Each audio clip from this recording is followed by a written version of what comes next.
Thanks, Connor. There are Renaissance festivals, Star Trek conventions, and Civil War reenactments. But have you ever heard of steampunk? Probably not, but chances are you've seen it. Our Brian McElhatton takes us back in time, or is it Back to the Future, and shows us inside the world of steampunk.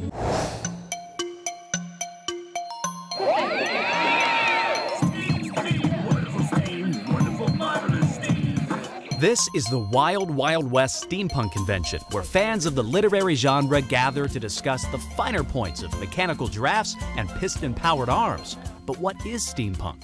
Most science fiction is about what they call a speculative future. I call steampunk a speculative past.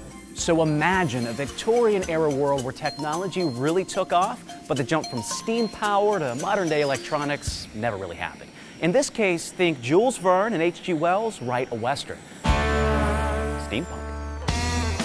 Visually, you're going to see a Victorian aesthetic, things like women in bustle skirts, the mutton sleeves, people with all kinds of detectors, steam-powered boxes. These enthusiasts don't live on the fringes of society either. They're doctors, teachers, and housewives. Even the children don miniature power packs. What really drew me in is it encompasses all of culture. There's steampunk art, there's steampunk music, there's of course steampunk costuming. Okay, so now that you have some idea what steampunk is, here's where you've seen it before.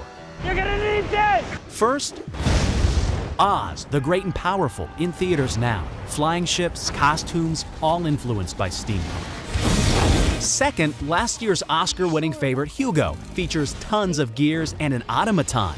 That's steampunk for robot.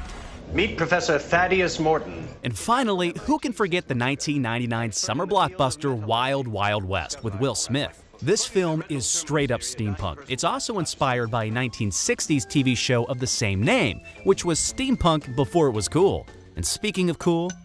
And now, the steampunk news reporter. What's that you say? Ah, yes. My deadline for publication is rapidly approaching. To the airship we must go. For The List, I'm Brian McElhatton.